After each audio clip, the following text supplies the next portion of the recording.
Recording. Oke, Assalamualaikum warahmatullahi wabarakatuh. Salam sejahtera, salam, Om Swastiastu, Namo Buddhaya, salam kebajikan buat teman-teman semua. Selamat malam untuk para coaches kesayangannya ICL. Perkenalkan, saya Kristal Prima, divisi acara di ICF Jakarta Charter Chapter dan moderator untuk acara hari ini. Saya menyambut nih teman-teman semua di acara Monthly Sharing hari ini yang diselenggarakan oleh ICF Jakarta Charter Chapter.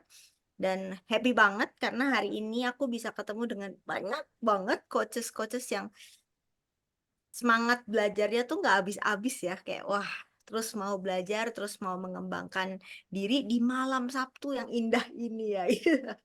Malam Sabtu belajar, wah itu coach banget ya. Nah, topik webinar Supervision, reflective practice for coaches. Nah, saya percaya nih topik hari ini tuh bakal bermanfaat banget buat kita semua karena Coach Rudy, wah, Coach Rudy ini sudah sangat berpengalaman yang bakal berbagi banyak wawasan sama kita tentang bagaimana sih praktik reflektif dan supervisi coaching yang bersejalan sebenarnya dengan ICF kompetensi 2 yaitu embodies a coaching mindset. Nah, acara ini cocok banget buat para coach yang ingin meningkatkan keterampilan dalam memberikan dukungan emosional dan juga mengejar pembelajaran berkelanjutan kita nih. Jadi pengen terus belajar. Nah, ini penting banget buat kita semua. Nah, sebelum memulai, aku juga ingin menginformasikan hal penting bahwa nanti teman-teman selama sesi boleh banget sambil mengisi formulir umpan balik jika dirasa ada catatan-catatan penting yang mungkin bisa ditambahkan dan menjadi masukan buat panitia dan mengisi formulir, teman-teman juga akan bisa mendapatkan sertifikat untuk sesi hari ini karena sesi hari ini akan mendapatkan CCU gitu ya. Wah, ini yang kita tunggu-tunggu ya gitu ya. Nah, tapi untuk mendapatkan CCU ini, teman-teman harus menghadiri 80% dari sesi hari ini dan mengisi formulir feedback. Ya, nanti kita akan dapat CCU dengan jumlah 1,5 CC dan 0,5 Ardi. Udah nggak sabar? Kita mau ini dulu dong, tes dulu, tes semangat gitu ya. Buat teman-teman yang pernah merasakan dampak coaching dalam hidupnya, wah boleh dong ketik di kolom chat, aku gitu. Kayak anak-anak zaman sekarang tuh harus panjang gitu, aku gitu. Boleh. Kita mau tes semangat dulu, apakah jari sudah lemes buat nanti kirim pertanyaan? Apakah sudah fokus? Nah, boleh banget nih. Boleh. Jika teman-teman sudah pernah merasakan dampak coaching dalam hidupnya teman-teman, boleh dong diketik langsung aku gitu ya. Boleh. Wah, udah ada 5, 6. Rame nih ya. Oke, sangat kata Kak Enda ya. Luar biasa. Oke, ada Kak Abdan sampai 2 akunya ya gitu kayak luar biasa. Oke. Nah, ini udah cek semangat gitu ya, udah seru banget kita hari ini. Siap-siap gitu ya untuk memperkenalkan Coach Rudy Effendi gitu ya, MCC ACTC yang hari ini akan menjadi pembicara buat sesi kita hari ini. Mungkin boleh aku mau mengundang dulu Coach Rudy Effendi, boleh mungkin ditampilkan sembari aku juga memperkenalkan. Jadi Coach Rudy ini merupakan pemegang baru banget gitu ya, pemegang sertifikasi ICF Master Certified Coach atau kita bisa bilang biasanya MCC dan Advanced Certification in Team Coaching atau ACTC. Dan sebenarnya Coach Rudy ini merupakan anggota aktif dari komunitas coaching dan fasilitator di berbagai macam komunitas coaching. Nah, selain itu saat ini Coach Rudy itu memang punya expert di coaching supervision yang akan menjadi topik kita hari ini. Jadi jangan sampai kebablasan untuk mendengar dan mencatat semua sesi hari ini karena bakal daging sedep banget ya gitu ya. Dan Coach Rudy merupakan seorang licensed trainer dari NLP, The Society of NLP, Dr. Richard Bandler dari USA, serta seorang certified hypnotherapist dan juga praktisi penilaian psikometrik untuk MBTI, Hogan, NCPI 260. Dan Coach Rudy saat ini juga memegang sertifikasi sebagai Certified Wealth Manager. Wow. Tapi dari prestasi yang sangat banyak itu gitu ya, beliau sangat humble dan tetap menjalankan kesukaannya setiap hari gitu ya, di waktu luangnya ia suka membaca dan menulis gitu ya. Please join me in welcoming Coach Rudy Effendi, MCC ACTC. Yeay. Halo Coach Rudy, selamat malam. Halo, selamat malam semuanya. Halo Kak Kristal, Kak Maria, Kak Fani, dan teman-teman semuanya. Izin saya sapa semua Bapak Ibu sini dengan teman-teman ya. Karena kita di dalam komunitas, saya tahu ada beberapa mungkin yang lebih senior dari saya, tapi saya panggil teman-teman nggak apa-apa ya, minta izin ya. Jadi selamat beraktivitas. Saya lihat teman-teman ada beberapa yang masih ada di jalan ya. Malam Jumat biasanya macet nih. Ya. Jadi dimanapun berada, semoga teman-teman ini dalam keadaan baik dan sehat selalu ya. Yes. Oke, Oke, siap. Coach Rudy, sebelum kita memulai sesi hari ini gitu ya, mungkin tak tak lengkap rasanya gitu ya kalau kita juga tidak menyapa ketua gitu, ketua ICF kita hari ini untuk memberikan semangat untuk kita, Coach Rudy, aku dan teman-teman ICF sekalian untuk menyambut monthly sharing hari ini. Mungkin kita dengar Kak Fani sebentar gitu ya, Kak Pras sebentar. Habis itu baru kita lanjut gas dengan Coach Rudy. Silakan Kak Pras. Thank you Kak Kristal, selamat malam kakak-kakak semua. Assalamualaikum warahmatullahi wabarakatuh. Salam sejahtera untuk kita semua. Wah, senang sekali ini bisa ketemu lagi. Ini berarti kalau boleh dibilang monthly sharing yang ketiga, tapi online-nya yang kedua. Masih ingat banget. Yang pertama itu kita offline sambil halal bihalal. Tolong ingatkan kami nanti untuk berselang-seling kita akan ketemu untuk offline, dan setelah sekian lama monthly sharing rasanya baru sekarang porsi sisinya lebih gede ya. Kalau yang sebelumnya RD-nya tuh yang paling gede, dan kita juga akan ini ya pengen mendengar cerita dari Kak Rudy Effendi ini.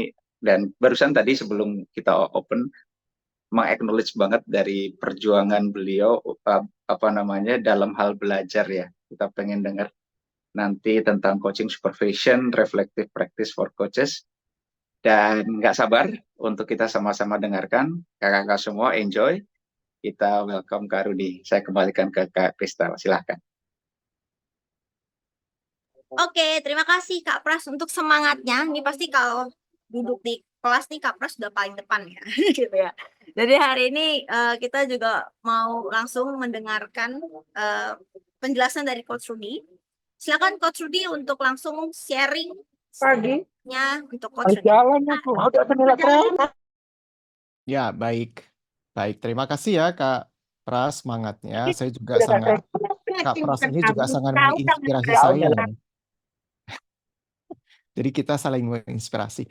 Oke teman-teman, by the way, terima kasih sekali lagi. Jadi kita akan langsung deep dive aja ya. Tapi mungkin sebelum saya mulai dengan, kita ada hadiah kalau nggak salah Kak Kristal ya hari ini ya. Wah, ya bener banget. Tadi baru aku mau spill singkat Oke. Tapi kita langsung aja kasih tahu. Hari ini buat teman-teman yang aktif, sering nanya, the best questioner, the best yang paling sering nanya, boleh nanti sharing pengalamannya juga, bakal dapat hadiah. Jadi akan ada 5 buku spesial dari Coach Rudy. Plus kita kasih tambahan beberapa gimmick-gimmick ICF gitu ya. Nanti teman-teman bisa mendapatkannya. Jadi stay tune, aktif terus selama sesi.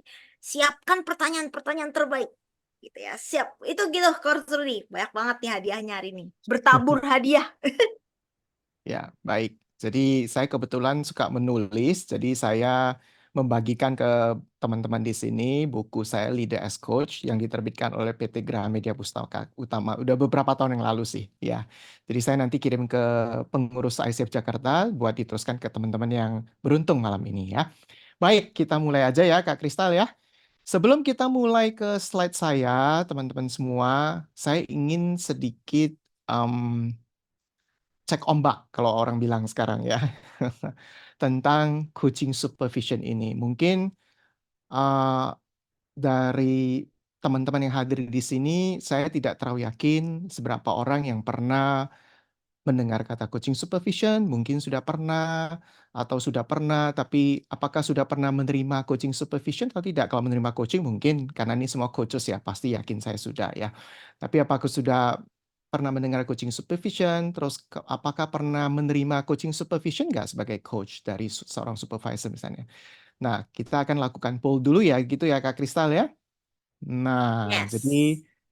saya ingin teman-teman kita hari malam ini nggak usah terlalu serius lah ya. Kita ngobrol-ngobrol, kita diskusi, kita berproses bersama ya. Jadi itu ada 2 pertanyaan di depan layar teman-teman semua.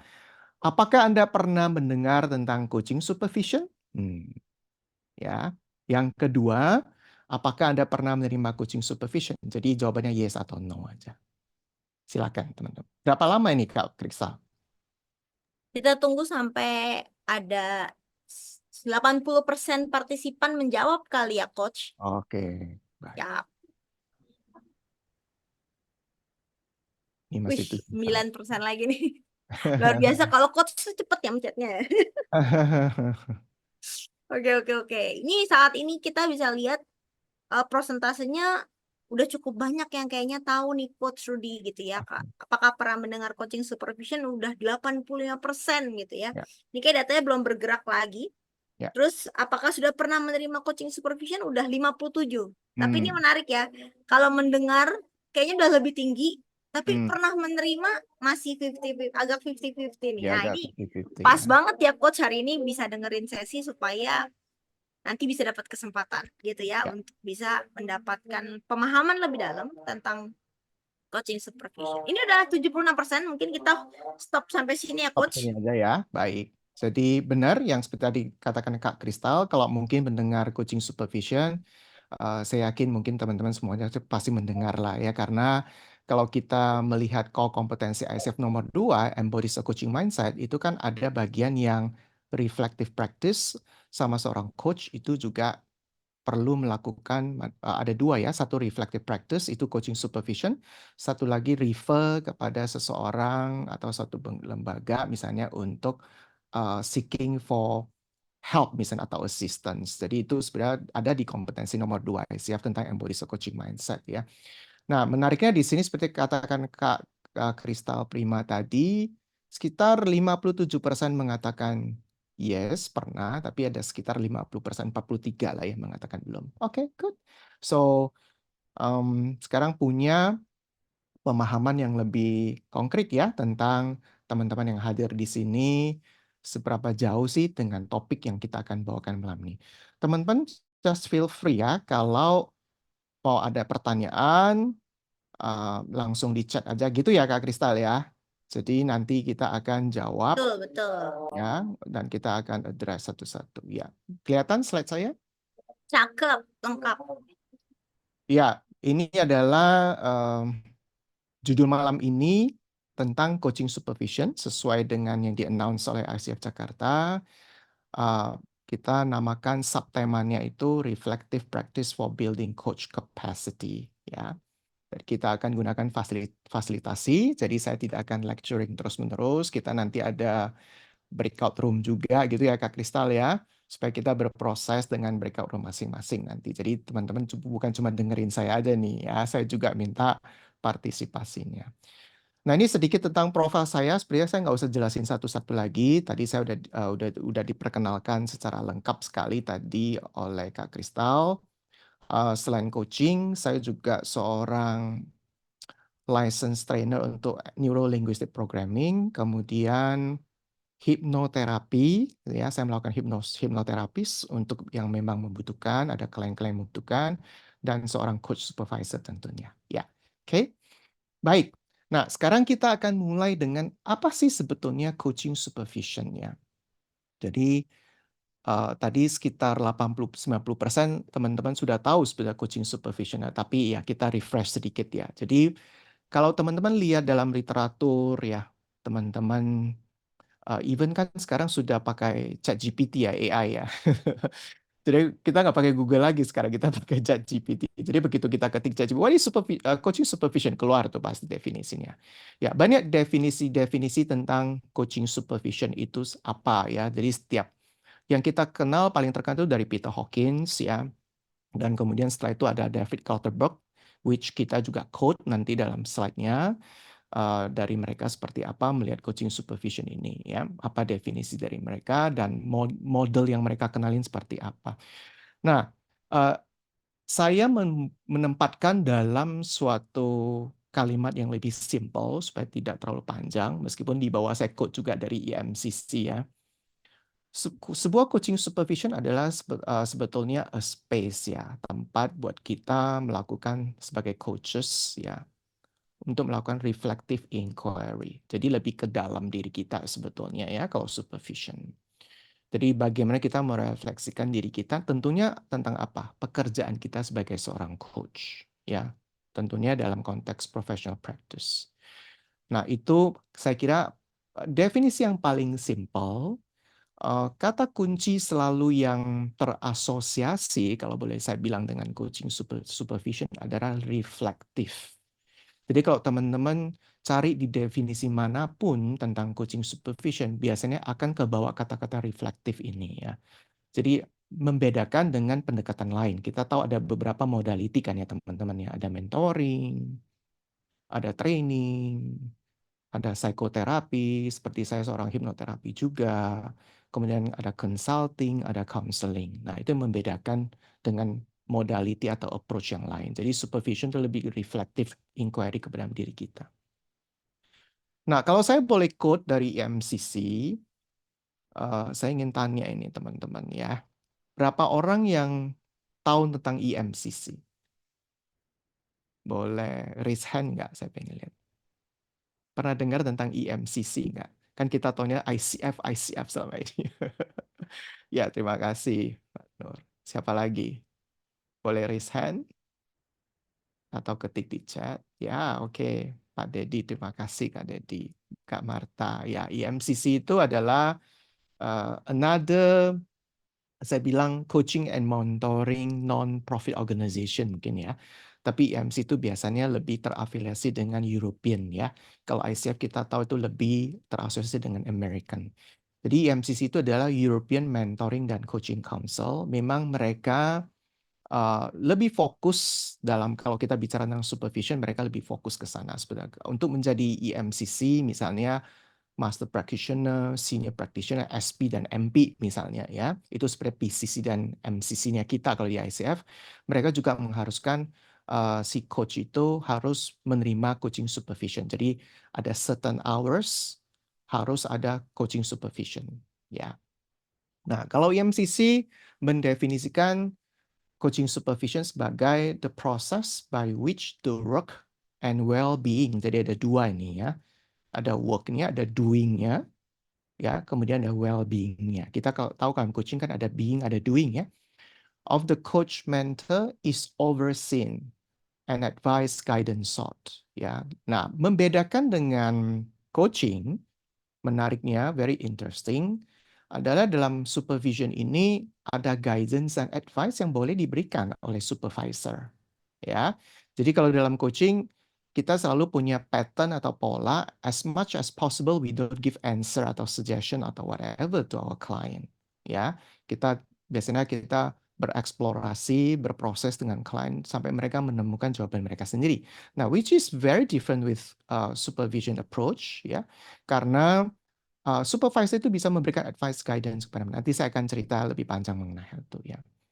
Supervision with a properly trained supervisor provides space and time to reflect on professional functioning in complex situations. Ya, jadi itu adalah more or less definition daripada EMC. By the way, supervision coaching ini bukan berarti disupervisi seperti kita supervisi dalam bahasa awam kita sehari-hari ya.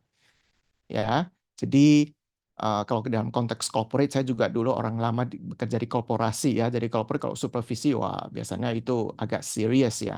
Jadi bukan dalam konteks pengertian ini. Ini lebih ke reflective practice sebetulnya ya. Oke, baik. Kalau ada pertanyaan silakan. Kristal, karena saya lagi share ininya, slide-nya. Mungkin saya nggak bisa melihat kalau ada Q&A, ada questions yang masuk, silakan tolong nanti dibacain ya.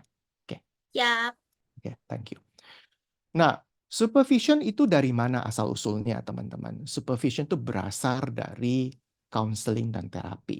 Jadi karena saya juga seorang psikoterapi, saya seorang hipnoterapi, kita belajar juga banyak tentang supervision ini sebetulnya ya. Jadi memang itu adalah asal muasalnya dari counseling terapi, kemudian diadopsi, dibawa ke dalam coaching konteks ya, atau coaching setting ya. Dan coaching supervision ini kalau saya boleh lihat memang di Europe lebih terkenal. Itu adalah suatu fakta ya teman-teman ya.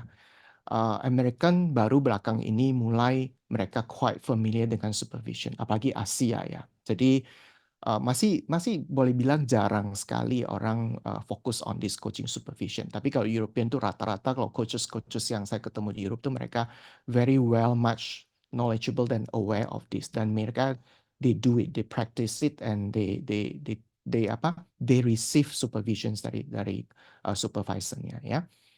Nah, di dalam individual supervision, there'll be supervisor dan supervisee tentunya. Kalau dalam konteks coaching, kita bilang coach and coachee ya. Oke. Nah, lalu kalau kita link atau kita connect kepada kompetensi ICF yang 8 sekarang. Teman-teman tahu ya, di dalam ICF kan ada 8 kompetensi. Salah satu kompetensi yang paling baru, teman-teman pasti tahu semua di sini kan pakar-pakar ya, semua ada coaches ya. Ada satu kompetensi baru yang tidak ada di kompetensi sebelumnya. Dulu kan 11, sekarang 8. Tapi dari 8 itu ada satu kompetensi baru yang sama sekali tidak ada, which is embodied coaching mindset. Itu baru masuk pas updated core competencies. Nah, saya pick 2 guidelines atau subkompetensi dari embodied coaching mindset ini, kompetensi nomor 2, which is engages in ongoing reflective practice to enhance one's coaching. Ya, itu ada dua guidelines ya. Jadi saya nggak ingat itu ada 4 atau 5 coaching mindset ya. Maksudnya guideline atau subkompetensi kalau kita bilang, tapi saya pick 2 ya. Jadi yang pertama adalah seorang coach itu harus engages in ongoing reflective practice ya to enhance one's coaching. One's itu siapa? Berarti si coachnya. Kemudian yang kedua adalah seeks help from outside sources when necessary. Jadi untuk embrace, embody itu kan kata lainnya embrace ya, mengembrace sebuah coaching mindset buat seorang coach. Karena coach itu juga manusia ya, coach itu bukan mesin ya. Jadi coach itu seorang being ya. Jadi mereka juga, coaches itu juga perlu ada ongoing learning, ongoing development ya. Kalau mungkin kita di corporate dulu namanya CPD ya, continuous professional development kan. Dan sometimes juga mereka butuh space waktu untuk bercerita tentang pekerjaan mereka. Nah, so this is the space or this is the arena yang dimana coaching supervisions masuk ke dalamnya. Jadi kalau kita lihat embodied coaching mindset ini memang bukan satu-satunya kita bicara tentang coaching supervision. Kalau kita turunkan, kita breakdown dari 2 subkompetensi ini ya. Salah satunya tentang coaching supervision, tapi juga bisa mentor coaching ya. Kemudian bisa tentang juga listen to coaching recordings of client, itu juga bisa. Siapa di sini teman-teman coaches yang suka dengerin recording setelah di-record terus dengar gitu ya. Jangan-jangan cuma pas mau ini aja, submission for ICF credential. Baru kita dengerin, bikin transkrip ya. Nah, jadi sebenarnya itu praktek yang baik kalau kita suka dengerin coaching kita reflect on that. Nah, kemudian yang terakhir, peer group coaching and reflection. Kak Kristal, tolong remind me kalau waktunya saya on pace atau tidak ya. siap. Karena kalau saya bicara karena bisa terlalu lama. Nah, jadi coaching supervision pertama mentor coaching, lalu listen to coaching. Nah, kita fokus on coaching supervision malam ini. So this is one of the arena, one of the tools, one of the avenue ya yang teman-teman coaches bisa pakai untuk reflective practice ya. Oke. Nah, sekarang kita akan masuk ke berikutnya. Seperti yang tadi saya jelaskan di depan tadi, ini bukan lecturing. Saya nggak mau teman-teman cuma dengerin saya aja ya. I also need an interactive sessions from you, a response. So, kita akan bagi nanti teman-teman dalam breakout room. Nanti Kak Kristal yang manage ya. So, I have a questions for all the coaches here ya. Why do coaches need supervision? According to you aja. Jangan according to the text atau literatur yang tadi saya sharing. According to you. So, imagine if you have been coaching like for 5 atau 5 atau 10 tahun atau 4 years atau 10 years mungkin.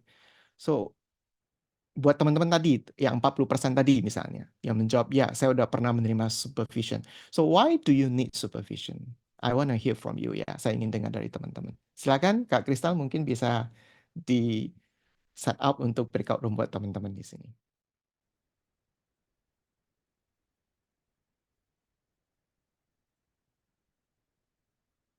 Kita balik ya. Oh, belum.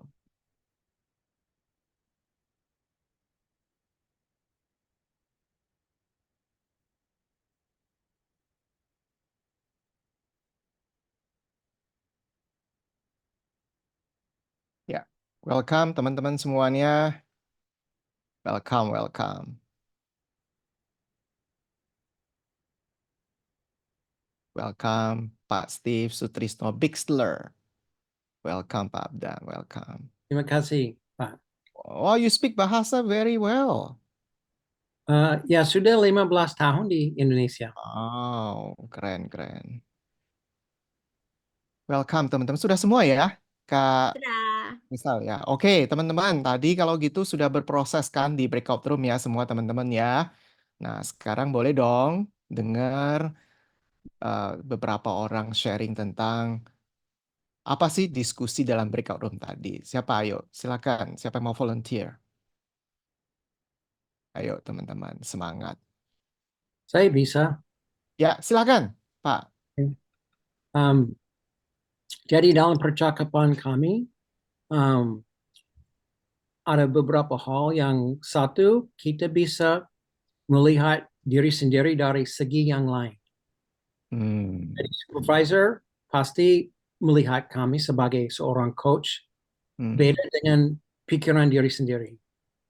Oke. Jadi bisa membuka mata kami, oh aku seperti itu. Jadi observasinya sangat penting dan juga ada kadang-kadang mungkin saya berpikir saya berempati dalam salah satu situasi. Tapi lihat rekaman dan tidak seperti itu. Jadi bisa minta bantuan dari supervisor, tolong menolong saya biar wajahku dan ekspresiku lebih empati. Oke, baik. Itu beberapa hal dari kami. Oke, baik. Baik, terima kasih Pak Steve. Thank you so much for the sharing dari diskusi di breakout room-nya Pak Steve tadi. Ada lagi dari teman-teman yang lain? Ya, silakan Pak Putu Hartana Wijaya. Apa kabar Pak? Baik, selamat malam, semangat pagi. Wah, Ya. bukunya bermanfaat. Terima kasih, saya sudah terima bukunya. Ya, ya. Thank you Pak. Waduh. Tadi diskusinya sangat bermanfaat gitu ya. Jadi bagaimana kita merefleksikan diri pada saat proses supervision itu. Ya. Namun ada pertanyaan ini. Nah, apa yang membedakan antara supervisi dan mentoring? Ini pertanyaan yang menarik yang saya jadi berbagi-bagi pandangan, tapi saya ingin mendapatkan sudut pandang dari Kak Rudi. Baik, baik. Itu pertanyaan dari Kak Firdaus tadi. Ya, dari Kak Firdaus ya. Mana Kak Firdausnya? Boleh saya dengar suaranya nggak? Saya Kak Rudi. Kak Firdaus. Jadi tadi Kak Firdaus ingin menanyakan apa bedanya antara mentoring dengan supervision ya. Baik, ya. Nah, sebelum mungkin saya jawab, ada yang bisa jawab dulu nggak? Kita kasih hadiah Kak Krista kalau ada yang bisa jawab. Ya. Apa bedanya? Ini pertanyaan bagus nih. Apa bedanya mentoring sama supervision? Kan tadi saya di awal udah cerita ya teman-teman ya, kalau kita bicara approaches, modality for development itu ada beberapa macam. Ada mentoring, ada coaching, ada counseling, ada training. Ini sekarang muncul lagi supervision ya. Lalu bedanya apa dengan mentoring? Ayo teman-teman, siapa yang bisa jawab yuk?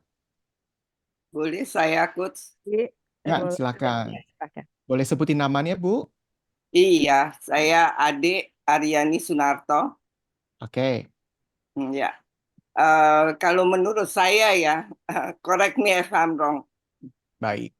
Eh, kalau di mentoring itu lebih ke skill atau ke kompetensi gitu ya pembicaraannya. Tapi kalau supervision ini lebih ke beingnya coachnya gitu. Ya, oke, Itu kalau saya sih. baik. Correct me, Ya. Eh, Coach Rudy. Ya, untuk menghemat waktu, saya tidak akan balikin lagi ke teman-teman yang lain ya. Jadi saya jawab 100 buat Ibu, buat si coach ya. Nanti kita kasih bukunya ya. Siap. Setuju ya Kak Kristal Kita ya? hubungi. Oke. Ya Kak Adik, selamat ya. Jadi kalau kita bicara mentoring biasanya kalau kita sebagai coaches mungkin kita tahu banget lah ya, kita kan diharuskan untuk mentor coaching ya. Untuk mendapatkan ICF credential. Dari salah satu syarat untuk ICF credential kan harus mentoring ya. Kalau dulu ACSTH, sekarang ada level 1, level 2 dan seterusnya. Nah, mentoring itu basically lebih ke specific skills on coaching yang relate ke kompetensi. 100 buat Bu Ade ya. Nah, supervision itu lebih luas. Supervision itu tidak hanya melulu tentang kompetensi ICF, ya sering sekali juga bukan tentang kompetensi. Nanti saya akan sharing tentang 3 function dari coaching supervision itu seperti apa. Jadi lebih luas ya. Seperti tadi Bu Ade bilang, being-nya benar, tapi doing-nya juga Bu Ade sebetulnya dibahas juga ya. Jadi tergantung nanti apa reflective practice yang diinginkan oleh si coach-nya di dalam coaching supervision ya. Baik, ada teman-teman yang mau bertanya, mau menambahkan, silakan. Kalau nggak, saya akan lanjut. Lanjut ya, teman-teman ya. Oke. Nah, benefit daripada, jadi Bungki tadi teman-teman semua udah diskusi dalam breakout room tentang manfaatnya. Nah, ini saya kutip dari David Clutterbuck ya, tentang co-founder dari EMCC ini ya, Bapak satu ini, beliau nih ya. Jadi dia mengatakan bahwa benefitnya itu ada 3, ya, Bapak Ibu di slide-nya sudah terlihat, mungkin kita bisa lihat ya. Jadi yang pertama adalah semua coaches should be attuned to the continued development of their coaching skill. Jadi pertama ngomong tentang skill coachingnya, ya, keberlanjutan, kebersinambungan, kelanjutan daripada development skills ya. Misalnya contoh di ICF itu kan ada ECC, ada PCC, ada MCC. Ya, MCC pun tetap harus ada keberlanjutan lagi yang kita setiap 3 tahun diminta untuk completing CCEU-nya misalnya. Kita harus 40 jam kan untuk perpanjang ECC, PCC, MC kita. Nah, itu keberlanjutan sebetulnya yang dibutuhkan ya. Yang kedua adalah all coaches ketemu situations ya, situasi yang sebentar, di mana perlu guidance, bimbingan on different approaches ya, yang akan berguna dengan coaching performance dia atau coaching relationship dia atau whatever is relate to coaching berkaitan dengan session dia dengan kliennya. Jadi ada spesifik isu yang dia ingin minta coach supervisor itu bantuin ya. Nah, itu bisa digunakan dalam konteks itu juga. Dan yang ketiga tentunya seorang coach itu harus take a good care pada klien yang dia berikan coaching ya. Mungkin saya tambahkan juga di sini bahwa selain taking care of the client, coach itu juga harus taking care of themselves kan. Nah, jadi itu juga salah satu praktek benefit daripada sebuah coaching supervision ya. Oke. Nah, Pak Putu sempat ikut ya kelasnya David Clutterbuck ya. So that's very good. Saya aja belum pernah ikut loh, Pak. Ya, oke. Jadi itu adalah benefit yang di-share oleh David Clutterbuck. Nah, coaching supervisor punya topik atau work atau agenda biasanya yang pertama yang paling sering tentang ethical dilemma, kontra, ya, bagaimana kita berperilaku kalau misalnya dalam sponsored coaching atau three party coaching, third party coaching ya, di mana ada sponsor, ada perusahaan dan segala macam. How we should act. Ya, kita memberikan sesi coaching kepada klien kita, coaching kita, kemudian misalnya atasannya atau stakeholder-nya ingin ikut coaching. Dia ingin hadir di dalam ruangan, lihat kita coaching, staff-nya atau anak buahnya misalnya. Misalnya yang kedua juga, bisa juga dia ingin mengetahui isi pembicaraan. Nah, that kind of thing. Atau mungkin ethical dilemma berhubungan dengan conflict of interest.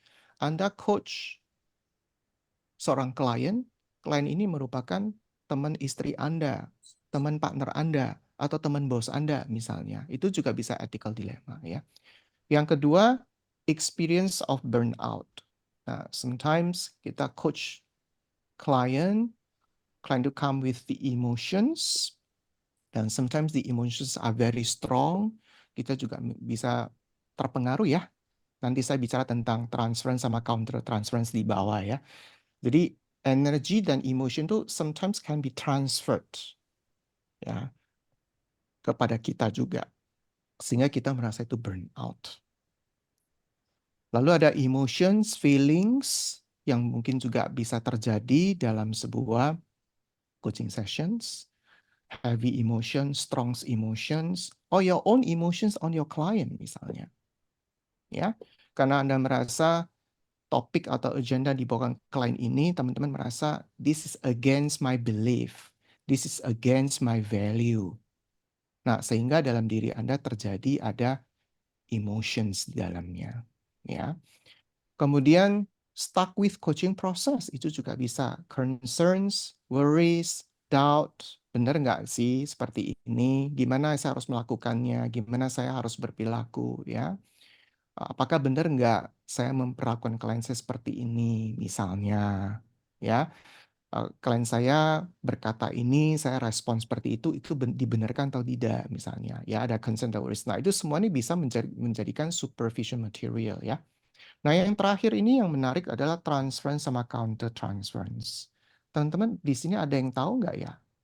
Apa arti dari dua istilah ini? Yang kita pertama mungkin kita ngomong transference dulu. Jadi dalam sesi coaching, kadang-kadang bisa terjadi transference sama counter transference. Ya, Ada Kak Bu, Lydia. Kak Lydia silakan. Oke. Mungkin sharing pengalaman dalam proses percakapan coaching saya mungkin ya. Ya. 2 contoh ya, Kak Rudi. Jadi kalau sebetulnya coach saya ini mungkin punya masa lalu gitu ya, dan melihat hal-hal yang di masa lalunya itu dalam diri saya. Misalnya pada akhirnya dia bentuk perilakunya dia saat coaching session dengan saya itu, dia melihat seperti saya itu orang yang mungkin punya figur kayak orang tua gitu. Ya. Akhirnya dia itu tidak agak sulit untuk melakukan sesi coaching untuk ikut berpikir gitu. Jadi maunya itu seperti datang advice dari saya, kemudian dan dia vicious cycle, ya balik lagi ke situ lagi gitu. Ya. Can you tell me, can you share with me what is in your experience? Jadi belakangan beberapa sesi terakhir baru dia menyadari bahwa dia terus terang mengatakan bahwa saya terlihat figur seperti orang tuanya. Iya, Gitu. itu kadang-kadang terjadi, benar. Iya.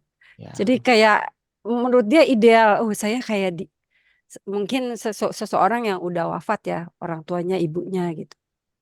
Ya. Kalau negatif, mungkin counter transfer negatif ya. Ya. Justru mungkin dia tertrigger ingat seseorang mungkin bahkan karena suaranya saja gitu.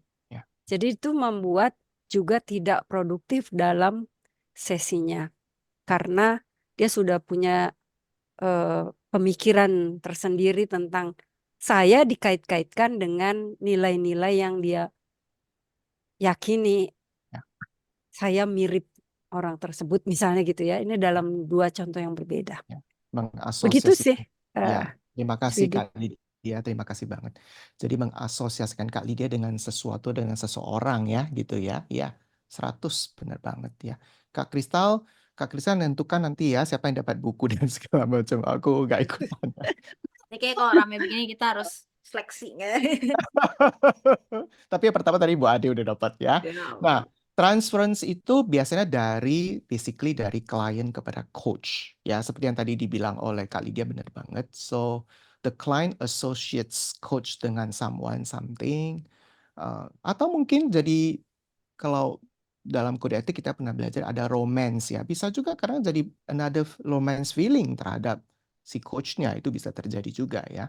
Nah, kalau counter transference itu biasanya dari coach kepada klien. Coach juga bisa loh punya emotion feeling terhadap kliennya. Misalnya ketika teman-teman pasti mungkin pernah ngalamin lah ya, ketika klien membawakan satu topik agenda dalam sebuah sesi coaching dengan kita, lalu kita pernah ngalamin kejadian itu. Dan kita tahu cara jalan keluarnya.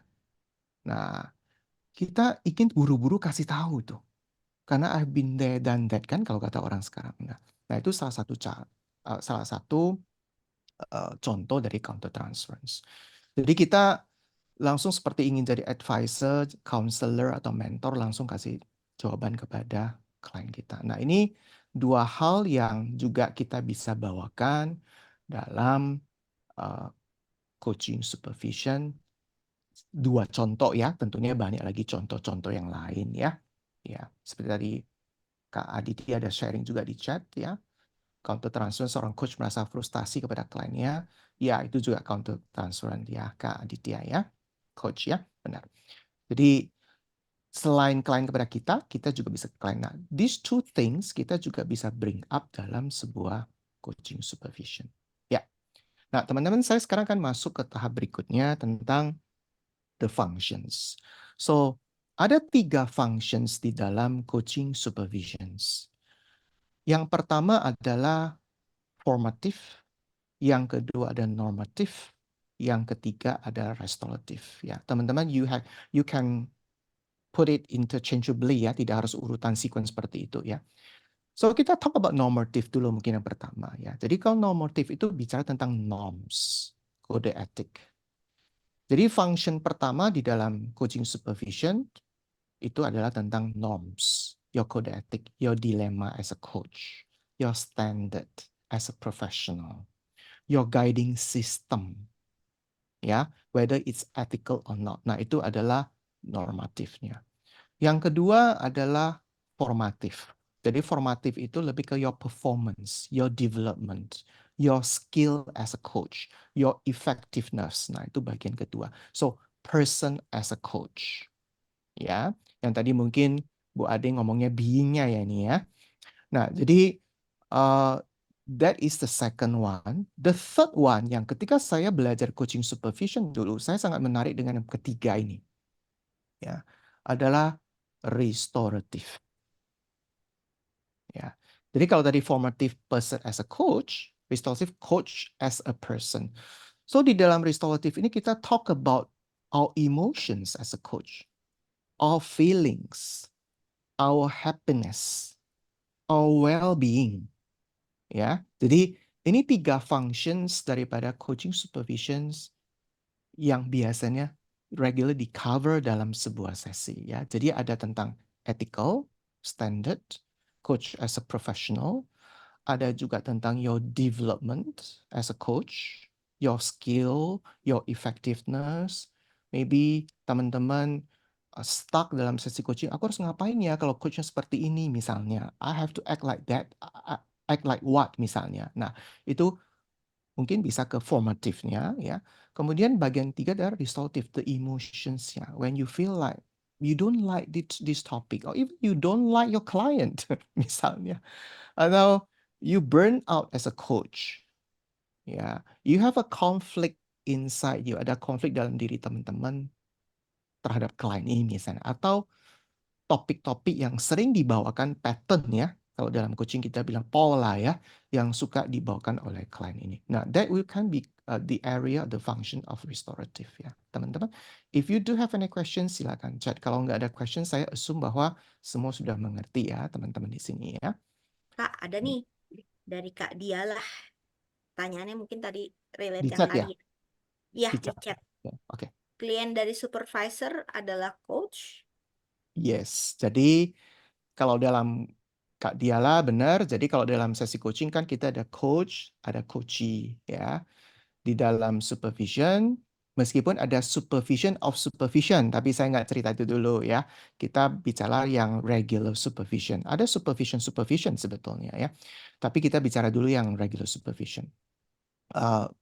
Kliennya adalah coaches, lalu yang memerankan, yang aktif memerankan itu adalah coach-nya. Misalnya kalau dalam coaching konteks, coach-nya itu dalam coaching supervision itu namanya supervisor-nya. Jadi kliennya itu adalah coach-nya. Benar Kak Diala?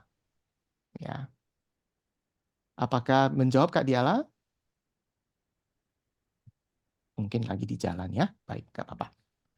Gak ada lagi pertanyaan ya teman-teman. Boleh chat, boleh raise hand, silakan ya. Jadi ada 3 functions ini yang biasanya merupakan pekerjaan dari seorang coach supervisor ya. Oke. Right. Nah, selain 3 itu, functions itu, kita juga mengenal ada interventions dalam coach supervision. Nah, ini yang membedakan, di awal kan tadi saya cerita ya teman-teman ya. Ini yang membedakan dengan coaching. Supervision itu beda dengan coaching. Saya mengutip dari model John Heron tahun 1975 tentang intervention style dari supervision. Ada 6 teman-teman. Yang saya kasih gambar garis merah ini yang kita bilang otoritatif. Jadi saya kasih warna merah karena otoritatif ya. Jadi seorang supervisor menggunakan authoritative style-nya di dalam coaching supervision. Ya. Sementara yang biru saya kasih I name it dengan facilitative.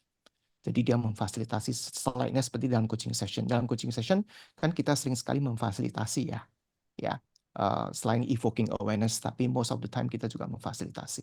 Nah, jadi ada 3 hal dalam otoritatif yang membedakan dalam sesi coaching. So, seorang supervisor bisa confronting the client. Mungkin dalam coaching bisa confronting, juga challenging mungkin dalam coaching namanya ya. Sometimes we challenge our client, right? Tetapi yang nggak ada, yang jarang sekali mungkin approach yang kita gunakan dalam coaching adalah informatif dan preskriptif ini.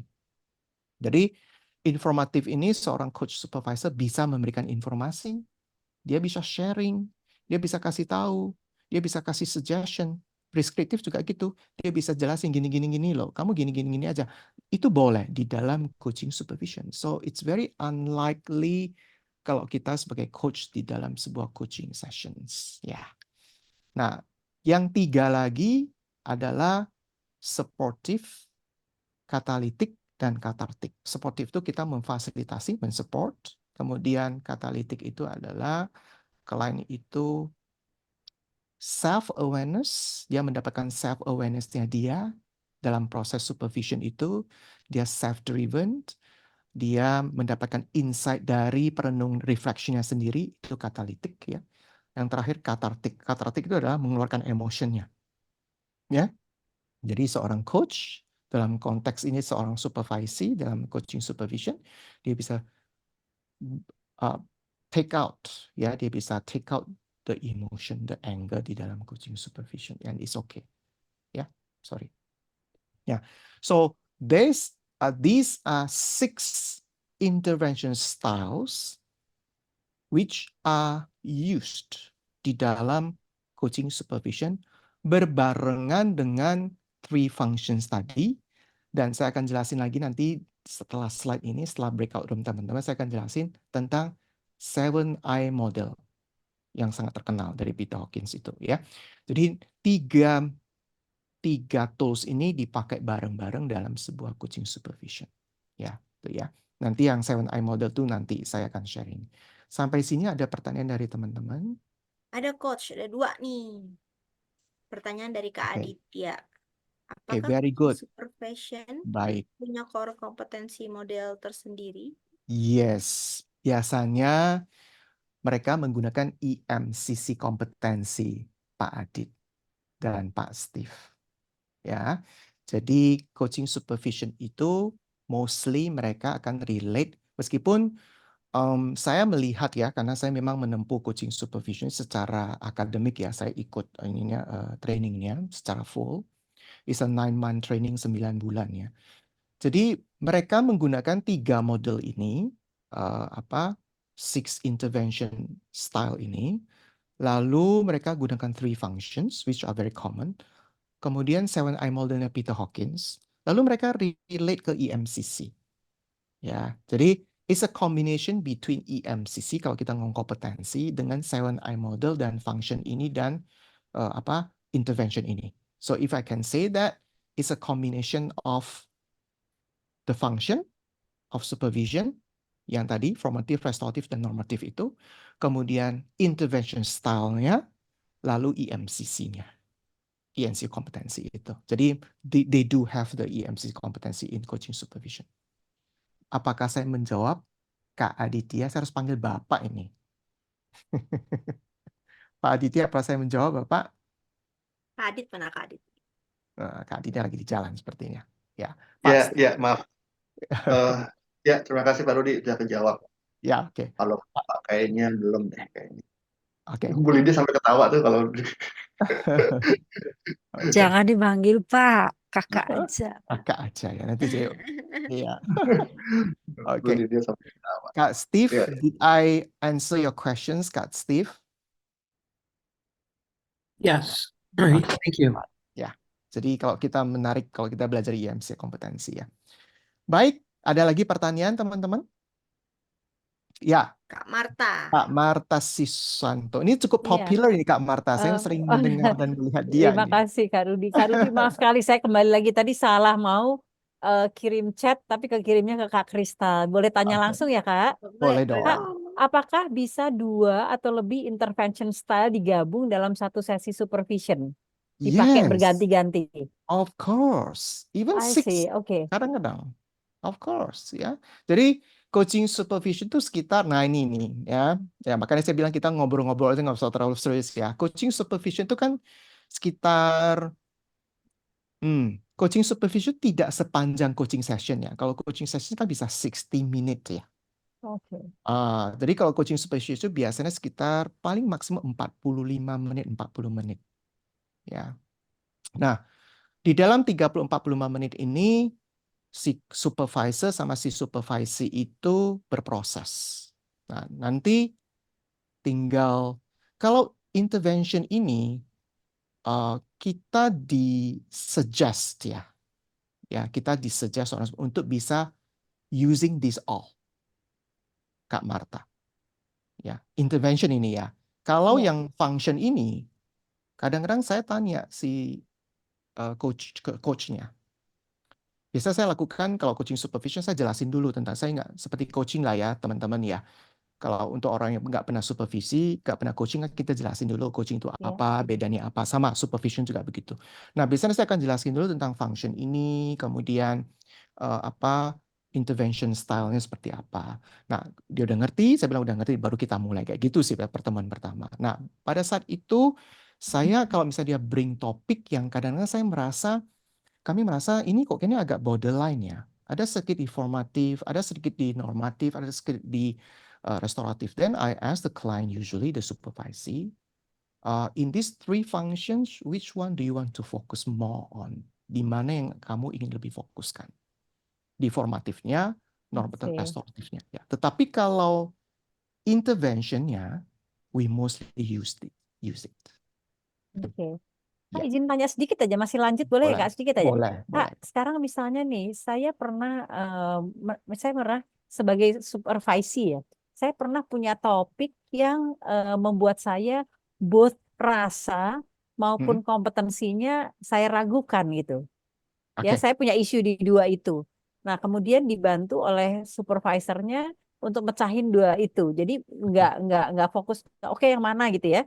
Mengalir aja tapi dipecahin rasa tadi dan dipecahin kompetensinya atau skillnya juga. Itu boleh nggak, Kak? Saya lagi berpikir gini ya, Kak Marta tadi mention about your concern atau challenge adalah tentang kompetensi, right? Enggak.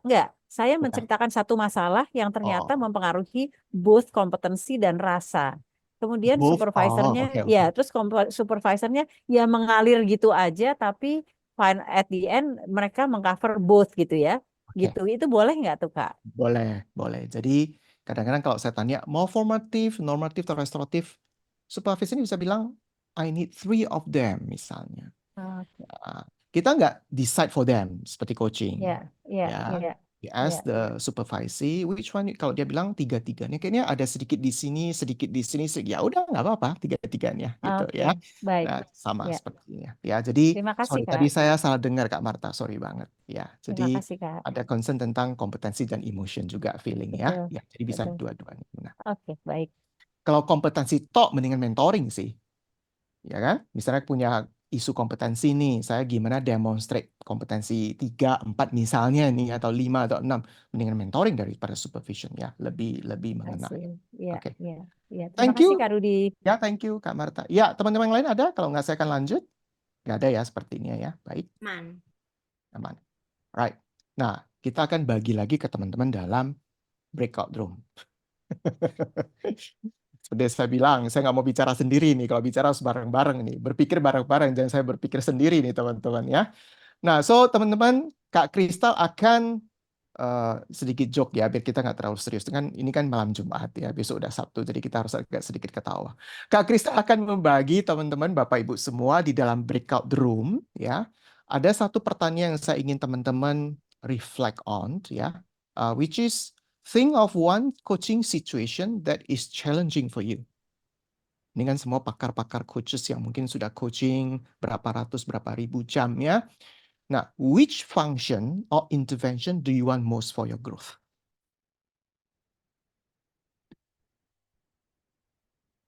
Gak ada lagi ya? Ada lagi pertanyaan? Ada yang mau bertanya lagi? Sepertinya nggak ada. Kalau begitu, saya boleh minta sharing satu aja dari kelompok yang lain. Ayo, siapa yang mau sharing apa yang dibicarakan tadi? Satu lagi, yuk. Dari kelompok lain, teman-teman. Silakan, yuk.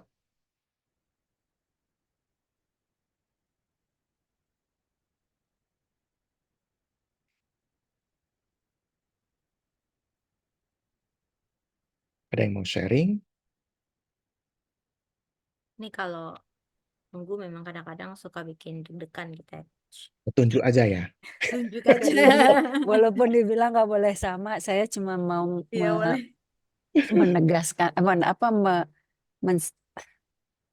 menegaskan kali ya pertanyaan dari Kak Prasti. Kita sebagai supervisi, kita coach ya sebagai supervisi, duduknya di kursi supervisi, itu memang harus punya pengetahuan coaching supervision kompetensi ya, knowledge-nya Tidak, ya.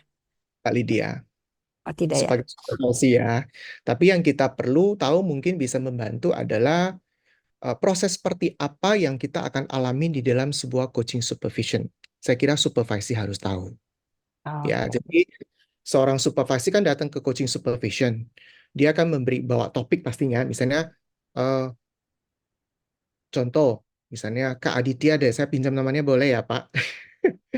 Kak Aditya, saya datang ke coaching supervision ini, saya lagi ada dilema nih sama salah satu klien saya misalnya. Itu kan agenda atau topik kan ya. Nah, jadi ketika agenda itu dibawa, tentu kan ada proses dalam sebuah coaching supervision yang difasilitasi oleh supervisornya. Nah, kalau si supervisornya tahu dari mana sih 3 itu yang dia mau fokuskan untuk sesi ini, mau normatif, mau formatif, restoratif, yang mana ini? Itu akan banyak membantu sih. ya, supaya si supervisor juga tahu prosesnya seperti apa. Dia tidak harus belum mempelajari ikut training coaching supervision untuk bisa menerima supervision, nggak perlu. Karena biasanya saya nggak tahu, kalau sekali lagi saya tidak tahu kalau coach supervisor yang lain ya. Kalau saya memberikan, atau beberapa teman memberikan coaching supervision, kita jelaskan dulu dari awal seperti apa, ini fungsinya seperti apa, terus saya akan melakukan apa, sehingga si supervisor ini nggak kaget. Gitu. Jadi saya akan jelaskan coaching supervision ada 3 function. Nanti kita bisa touch yang mana aja, terserah Anda yang milih ya. Kemudian style saya mungkin bisa otoritatif, bisa fasilitatif. Is that okay? Itu bisa juga bagian dari contracting sebetulnya. Contracting sama supervisor atau kliennya. Gitu, biar dia nggak kaget-kaget. Gitu sih Kak Lydia. Semoga menjawab ya. Jadi kalau Kak Lydia pernah ikut trainingnya, lebih bagus lagi.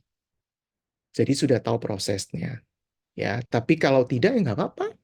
Tidak, supervise itu nggak mesti harus ikut training coaching supervision, ya. Kalau nanti ikut coaching supervision, sudah bisa jadi supervisor, bisa jadi coach Kak Rudi supervisor. mau mengklarify aja. Tadi kan pertanyaannya Ya, situation yang challenging, function atau intervention mana yang ya, ingin ya. untuk pengembangan diri kita. Kita sebagai coach, sebagai supervisi. Jadi kalau Sebagai intervention itu style tadi ya, yang 3 merah, ya, yang biru yang supporting, normatif, yang merah, formatif, betul ya? restoratif. Ya, formatif, normatif, restoratif. Sebentar ya Kak ya, biar saya share lagi ya. Nih. Ya. Jadi Ini. maksudnya untuk growth kita sebagai supervisi, Ya, sebagai coach ya kan, atau mungkin nantinya kita jadi supervisor, gitu ya. Kalau kita sebagai supervisor, berarti kita harus mengerti supervising skill-nya seperti apa. Yang slide berikutnya, satu lagi. Ini adalah style-nya. Jadi kita harus menguasai style ini. Intervention ya. Intervention ya. Intervention style. Ya. Karena pertanyaannya tadi kan, apa yang diinginkan untuk kita bisa kembangkan diri dari tadi sebagai coach, apakah dari situasinya tadi, functionnya, atau interventionnya tadi, stylenya. Jadi kalau yang untuk intervention atau style itu nanti ketika kita duduk sebagai seorang supervisor, betul ya? Supervisi. Supervisi ya? Ya, dua-dua ini semua function dari supervisor, Kak Lydia. Jadi ini adalah functionnya coaching supervision. Kita akan menyentuh, contoh, Kak Lydia, kalau boleh saya tahu, Kak Lydia ada, sebentar saya punya waktu nggak ya? Kak Lydia pernah ada challenge nggak dalam sebuah coaching session dengan klien? Boleh sharing ya di grup soalnya tadi sama Kak Dedi ya kebetulan. Kita mirip. Kita mirip. Jadi sebetulnya kami konklusinya adalah ingin di yang style intervention ya. Kami ingin bisa mengasah kemampuan diri dalam controlling, informatif, dan perspektif. Karena nyatanya secara nature kita sebetulnya awalnya datang dari situ tuh kayak gemes, pengen cepet-cepet kasih advice gitu. Tapi as the time goes by gitu ya, kita tuh udah jaga diri ya, jaga memagari diri lah kalau sebagai coach yang profesional, apalagi kalau kita submit recording gitu ya, nggak ada tuh itu. Nah nanti jadi ketika kita memproyeksikan diri kita sebagai supervisor ke depannya, kita ingin comfortable untuk tadi ada 2 aja, jadi karena pertanyaannya kan seperti itu ya, jadi kami ada ambiguous gitu. Jadi dua-duanya kami explore. Ketika duduk sebagai supervisi, ya kami ingin supervisornya juga memberikan advice gitu ya. Kalau kami punya masalah, ayo cepat kasih aja input. Atau kalau kami memproyeksikan diri kita suatu saat jadi supervisor, kita ingin comfortable juga untuk switching between tadi yang biru sama yang merah. Karena kan kalau sekarang kayaknya kita punya uncomfortability ya. Nggak nyaman gitu kalau di dalam coaching session. That is allowed in coaching supervision, Kak Lydia. Yeah, Yeah, that is allowed. So when you become a supervisor, you that's are allowed. allowed to give Yeah. kita gabungin jadi dua adalah, ya, first, Mm. aku name it fasilitatif sama otoritatif gitu aja ya, daripada sebutin Fasih. satu-satu ya. Ya, Jadi kalau ya, ya. fasilitatif berarti kan supportive, katalitik, katartik. Benar ya? Nah, kalau otoritatif berarti confronting, informatif, sama prescriptive. Itu model dari John Heron, ya. Nah, jadi when you are doing as a supervisor, you can switch between this facilitative dan authoritative in your supervision session. You can switch that. Stylenya bisa install, style, perilaku. Jadi you can switch that mode, facilitative mode to authoritative mode if you think as a supervisor that is necessary. Ini saya ngomong dalam konteks sebagai supervisor ya. Ya. Tapi kalau whenever you are a supervisee, you can also ask your supervisor to be more facilitative atau to be more authoritative on that agenda atau topik. Is it clear, Kak Lydia? Ya, thank you. Karena tadi ada bicara tentang growth ya. Growth Ya. untuk kita sebagai professional coach, Ya. intervensi seperti ini, kita boleh minta dari supervisornya ya. Always start with the function biasanya. Jadi kita Ya. akan start with function dulu, mana yang mau lebih ditekankan, formatif, normatif, restoratif, atau tiga-tiganya. Atau sedikit di sini. Lalu style yang kita gunakan. Jadi yang nomor 2 ini style sebetulnya. Gaya. Gaya kita dialog. Kan coaching supervision dialog ya. Jadi gaya kita dialog. Gaya kita berfasilitasi. Nah, kita mau lebih fasilitatif atau kita lebih otoritatif sebagai supervisor. Nah, sebaliknya kalau kita di kursi supervisi tadi katakan dia, kita lebih mau yang mana ini supervisornya ke kita gitu. Wah, Semoga ya. pembicaranya seru banget. Bagus banget ya kita ya. Ya makanya loh. Makin malam makin panas nih. Tadi Oke. ada satu lagi selain Kak Ya, Lydia. silakan. Ada Kak Kita masih Ria. punya waktu ya. Kita masih punya waktu ya. Oh, Kita punya waktu. Yang Kak menit Ria lagi ya. dan Kak Maria Latif dari tadi raise hand Ya. terus. Ya, Jadi udah pegel tangannya. Pegel. Kasih Kak Rudi, Kak Kristal. Saya mau mengecek pemahaman saya nih ya, pemahaman saya mudah-mudahan ini. Jadi kalau ngelihat kepada supervisi gitu ya, coaching ini, kebetulan pernah ikut kelasnya David Clutterbuck waktu beliau datang di Bali. Kalau saya melihat beliau praktis itu memberikan demo itu sama Kak Putu nih waktu itu ikut ya.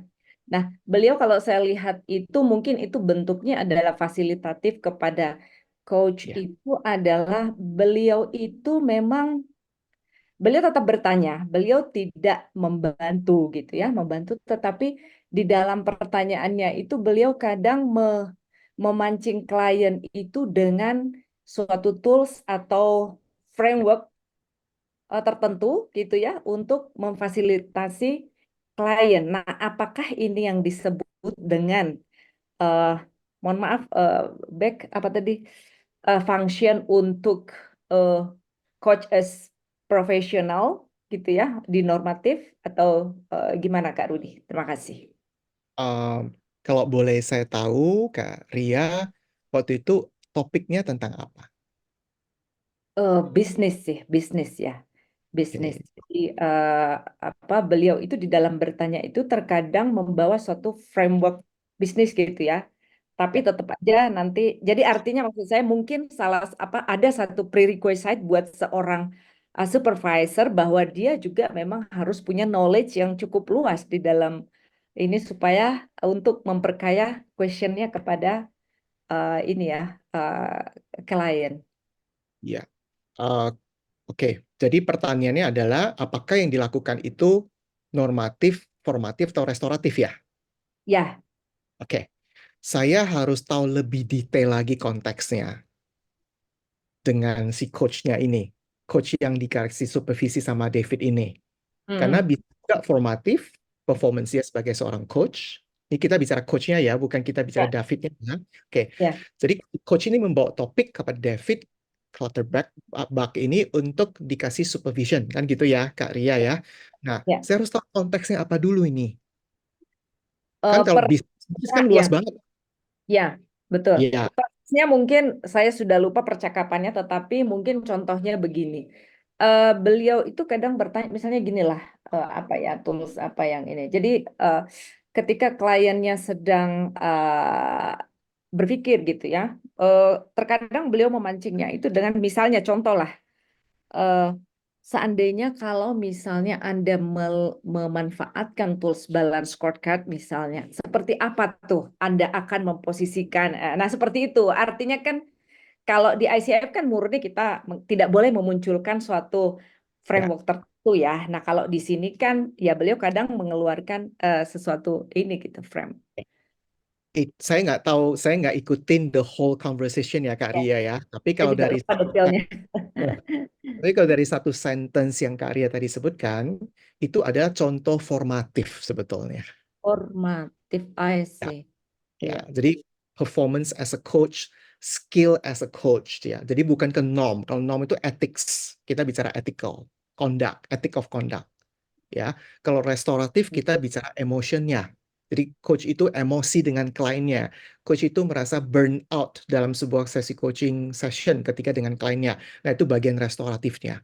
Saya tidak bisa judge the whole thing ya, Kak Ria, karena saya nggak di sana, saya nggak observe, saya juga nggak tahu seperti apa. Tapi kalau dari satu sentence itu sepertinya itu ke formatif ya, ke performance of the coach ya.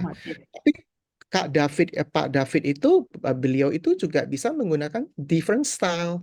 Jadi kalau tadi dia sharing tools, itu sebenarnya dia lebih ke informatif atau preskriptif sebetulnya, Kak Ria. Style yang dia gunakan maksud saya. Ya, yang tadi Kak Ria bilang kalau dalam coaching kan kita nggak boleh kan gitu ya.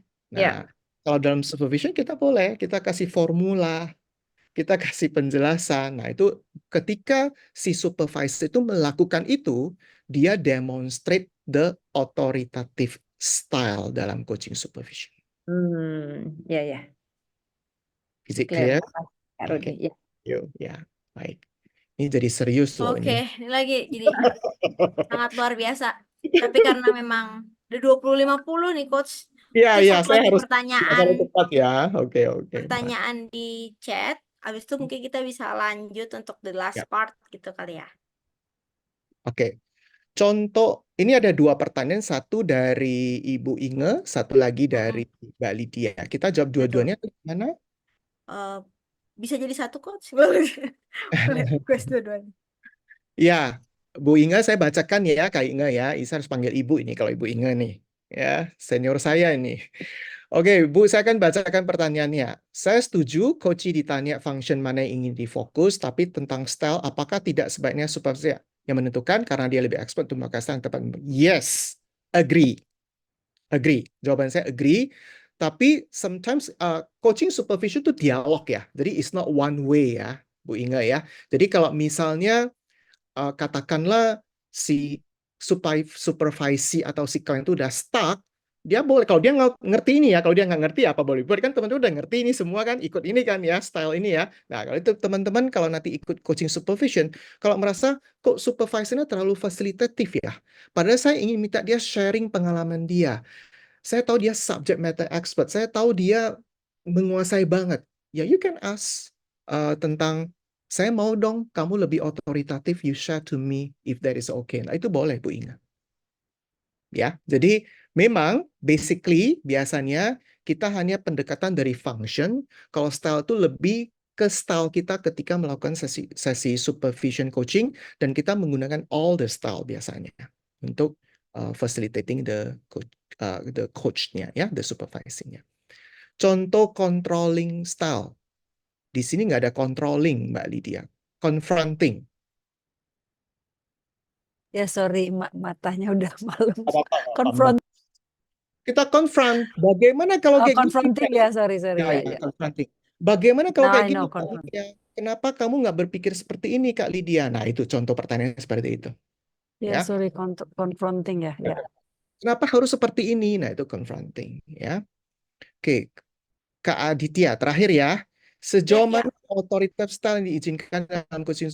Nah, very good questions. This is quite tricky and tricky questions ya. Di dalam, I don't know, I'm quite expert enough ya to say this, tapi as far as I know, ini tidak bisa diformulakan misalnya 1, 2, 3, 4, sampai 10 ya. Tapi coaching supervision tetap mengutamakan respect Kak Aditya kepada klien kita.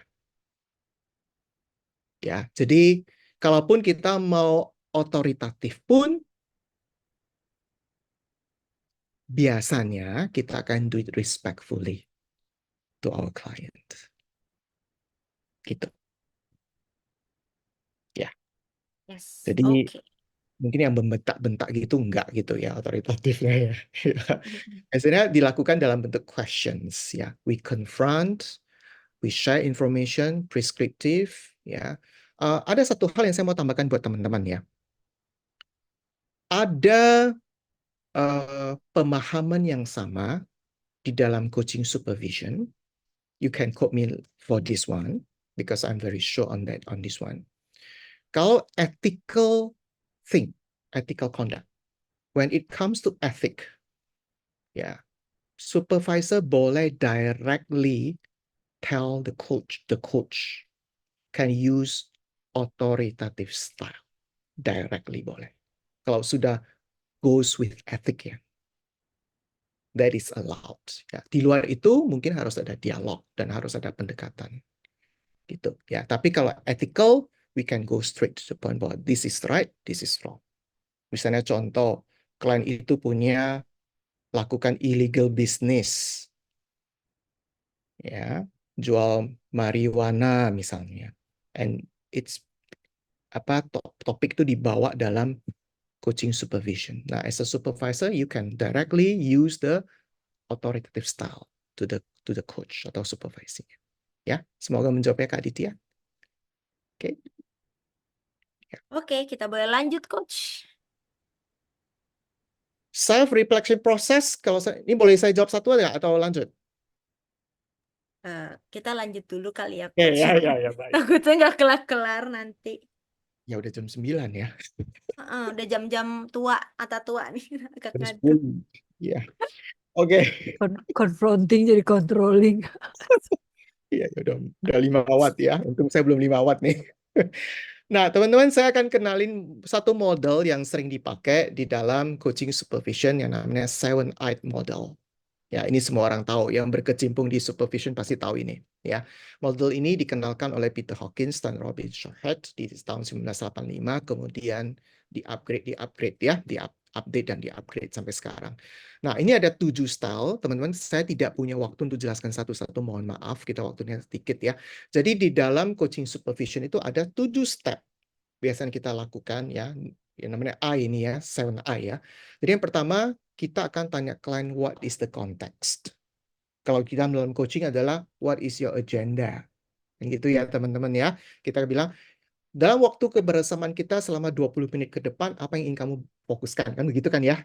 Nah, ini sama di dalam supervision kita akan pertama fokus kepada coach terhadap klien dia. Ini kan coachnya datang ke kita. Kita kan klien ini seperti apa konteksnya? Ya, konteksnya seperti apa? Apa challenge-nya? Apa concern-nya? Lalu yang kedua, coach intervention. Apa yang sudah dilakukan oleh coach di dalam challenge atau situasi coaching session itu dengan kliennya. Lalu yang ketiga, coach-client relationship. Bagaimana hubungan antara coach dengan client? Ya. Yang keempat, what are you aware of as a coach? Jadi kita akan tanya dalam coaching supervision kepada si coachnya. Apa yang Anda sadari? Apa yang Anda pahami sejauh ini? Ya. Lalu kemudian kelima, coach supervisor relationship. Antara kita dengan coach kita itu juga ada hubungan dalam coaching supervision itu. Nah, kita juga explore ke sana hubungan itu. Kadang-kadang setelah kita explore, kita reflect kepada coach and coachee punya konteks. Jadi kalau saya selalu bilang, oke, Selama kita proses 20 menit ini, gimana kamu lihat interaksi kita? Ini salah satu pertanyaan ya teman-teman yang nomor 5 ya. Lalu si coach itu yang berfungsi sebagai supervisi sekarang akan cerita gini. Nah, kalau saya mau reflect itu kepada kamu, coach, di dalam challenge atau concern kamu menghadapi klien, apa yang kamu bisa pelajari dari sini untuk kamu terapkan? Nah, pertanyaannya seperti itu. Jadi coach supervisor relationship ya. Lalu yang keenam adalah supervisor self-reflection. Itu adalah reflection kita sebagai seorang supervisor dalam sesi coaching itu dengan klien kita. Ya. Yang kelima, sorry ini ada salah ketik ya. Ada kelebihan ya. Sistem atau wider context. Jadi di dalam coaching supervision itu kan teman-teman kalau yang pernah ikut systemic coachingnya Peter Hawkins atau pernah baca bukunya, banyak gunakan dalam tim coaching ya. Sistem coaching juga, individu juga ada. Peter Hawkins banyak bicara tentang systemic coaching. Jadi makanya sistem ini dia taruh di dalam dia punya 7I, I yang terakhir. Peter Hawkins believe bahwa setiap orang beroperate dengan sistem. Kita punya sistem kita sebagai supervisor, coach punya sistem coach ketika handling klien, klien itu juga punya sistem. Ya, kalau klien itu adalah klien sponsor, klien yang dibayarin oleh sponsor perusahaan, maka sistem klien itu lebih kompleks lagi. Di belakang sistem dia nggak sendiri. Tapi dia ada sistem organisasinya, dia ada sistem line manajernya, dia ada sistem KPI-nya. Semua sistem ada di sana. Jadi, Peter Hawkins mengatakan ketika kita memberikan coaching supervision kepada seorang coach, we have to aware on the system. And how actually the coach can tap on that system to be used in a wider context. Nanti ke depannya ketika dia melakukan sesi coaching dengan kliennya. Ya. Oke, I think that's all from me. Teman-teman, so sorry waktu kita kayaknya nggak cukup ya gitu ya Kak Kristal ya. Kalau cukup saya bisa ceritain, saya bisa lakukan demo sedikit coaching speed, tapi ini kita kayaknya nggak cukup waktu kita ya. Nah, so last but not least, saya ingin juga teman-teman tulis di kolom what is your takeaway from this session tonight.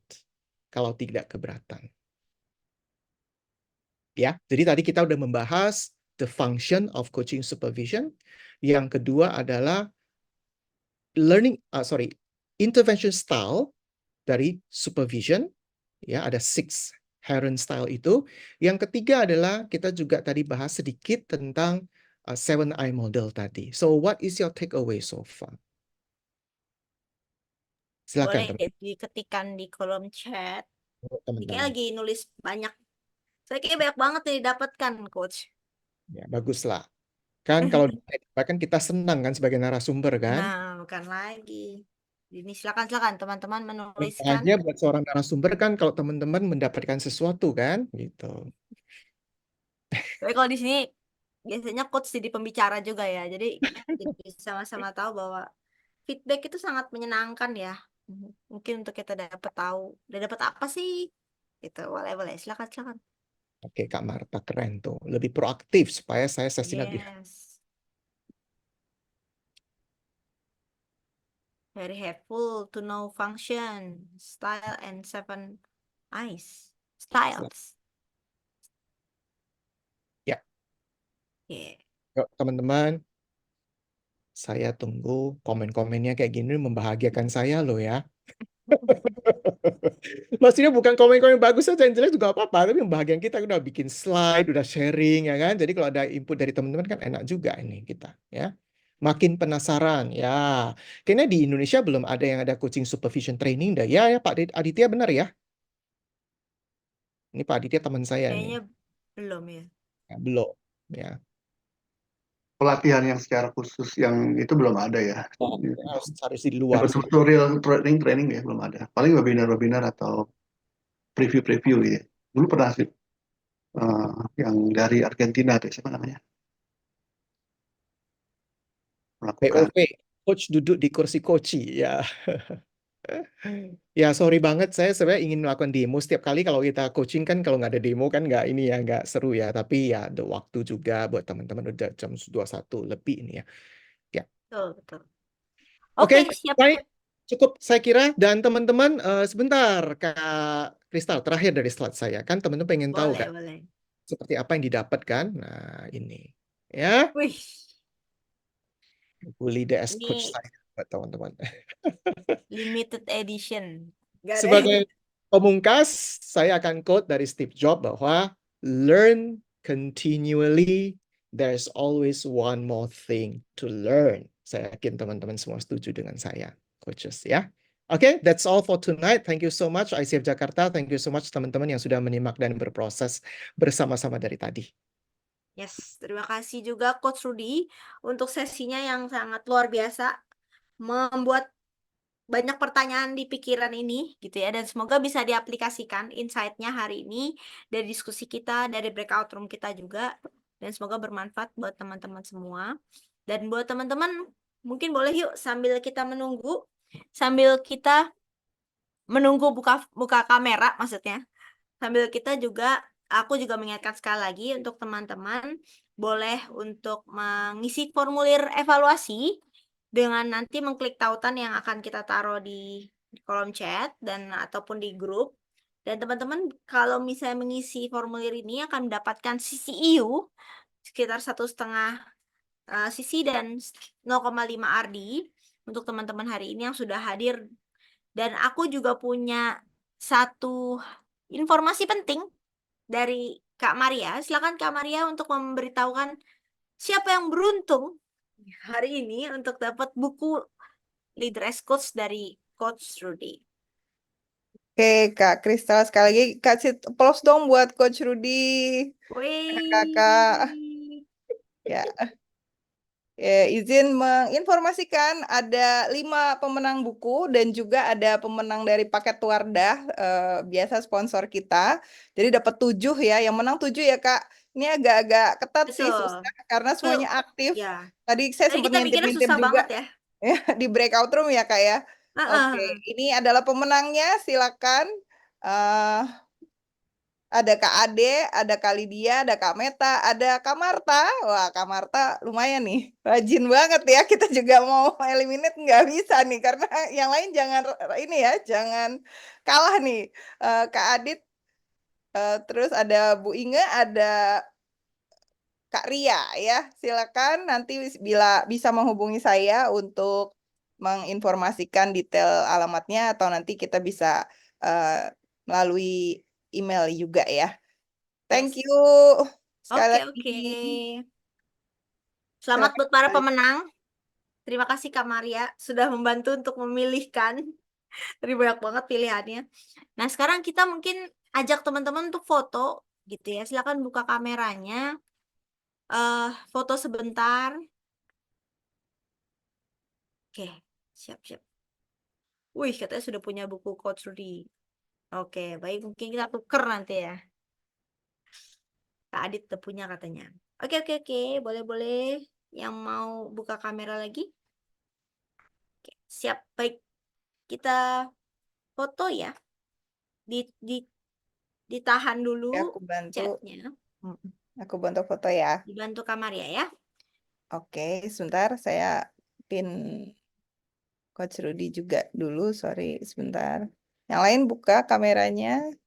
Boleh, wah, boleh ditahan dulu chatnya biar lebih terlihat. Oke, 1, 2, 3. Bentar, layar kedua. 1, 2, 3. Oke. Terima kasih kakak-kakak. Kalau tadi mau tukeran atau mau itu silakan ya Kak Adit. Kalau mau dilelang nanti kasih ke kita informasinya. Dilelang. Nanti kita masukin satu orang lagi. Kak Adit. Adit dapat Wardah. Oke, tuh. Oke, Kak Adit. Oke. Nah, jadi terima kasih untuk Coach Rudy. Kita kasih thumbs up dulu buat Coach Rudy, boleh reaction. Dan terima kasih buat teman-teman semua yang hari ini sudah hadir dan secara aktif mengikuti sesi kita hari ini. Terima kasih juga buat para penyelenggara atas suksesnya sesi hari ini. Semoga hari ini bisa memberikan wawasan yang baru dan memberikan dampak positif kepada perjalanan kita sebagai coach ke depannya. Karena ini kayak penting banget buat kita juga merefleksikan dan terus belajar setiap harinya gitu ya.